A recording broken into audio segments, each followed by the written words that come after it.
Everybody, welcome back. This is Deb Holland talking about my book, Make Your Destiny Your Reality. It's available on Amazon.com and also on my website, debhollandlcsw.com, and you can link to my Facebook page from there. I have great new content every single day, and I would love to have you join me.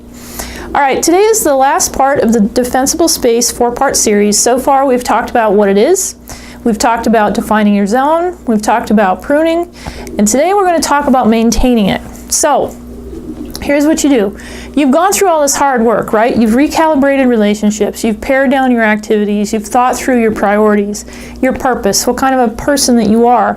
You figured all this stuff out and you've worked really hard. And a lot of it, no question, either was or will be painful for you to do. It's really painful to disrupt relationships from a norm, even if they are toxic, even if they are dysfunctional. It's something that we're used to, and we're all just people here together on this planet, and it hurts. It hurts to lose somebody. It hurts to have roles and relationships change. So I really want to honor and acknowledge that this is not easy work to do. There are easy words to say, but it's very difficult work to do. So once you've done that, once you've been through the heartache, once you've realized some of the mistakes that you've made, and you've re-sculpted your life to be something that really suits you and serves you, and you've created that beautiful zone of space that only you can define, and you can breathe now, right? Just take that in for a second. You can breathe. The toxic people are either gone or contained.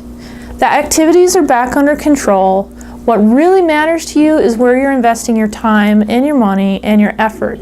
So things are good now, right? So how do you keep it that way? Well, just like outside in the woods, or if you're in any other kind of, say you're in the desert where there's lots of brush, any kind of situation where a wildfire can break out, you're going to have to put in some maintenance activities. So you wouldn't allow tall trees, once you've created that zone, you would not allow tall trees to grow back up in that space. You would not allow brush to grow up close around your house again, right? You've been through that. You've been there, done that. It hurt. You don't want to have to face it again. So what you're going to have to do is you're going to have to be vigilant. And I don't mean hyper-vigilant and crazy about it, but you're going to have to be vigilant that things don't encroach on that zone. That's the whole point, is that it is defensible for you, by you. I'm going to say that again. The whole point is that the zone is defensible for you, by you. You're going to have to be able to have what it takes. When people come creeping into your life and they want to take a big hunk of something that is on the other side of your defensible space, that's in your core, that's yours, and they want to reach in there and take that away from you, you're going to have to be able to put up a barrier and say no. You're going to have to get really good at saying no to people, or at walking away from situations that people are trying to pull you into. You're going to have to be willing to not give in to the temptation for a person that's really tugging at you. Maybe they're not trying to take something from you, but maybe they're just kind of tugging at you and your time, and again and again and again, they want you to save them, or they want you to help them. That the relationship for them is about you serving them in some way. There's no reciprocity.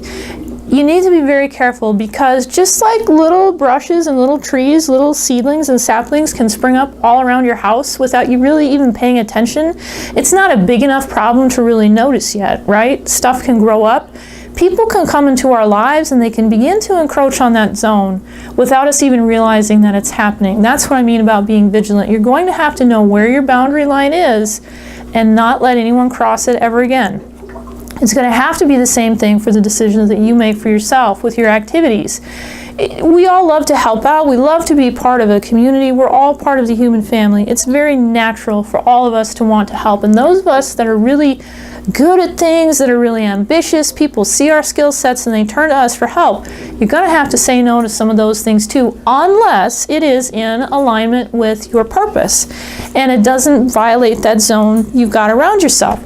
So if the church committees and the clubs for the kids after school and fundraisers and all these things are going on and saying, hey, you, we need you, you're going to have to learn how to say no to those folks too, at least some of them.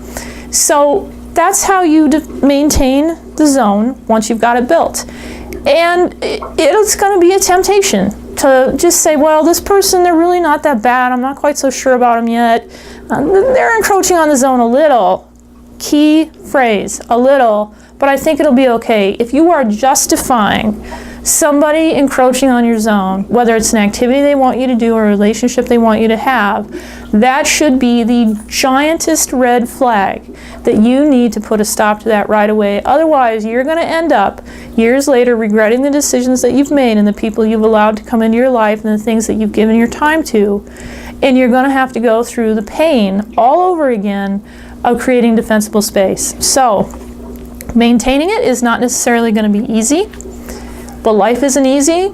But again, like we've been talking about through this whole series, my friend, you are worth protecting. So make sure whatever it is you've defined, whatever it is you've taken the time to prune and clear out the trees and make your own, make sure that your life continues to belong to you, and don't give it away to anybody that you don't decide is worth that investment. So my best wishes and my prayers are with you as you work to create the zone and create that defensible space, and then as you work to maintain it.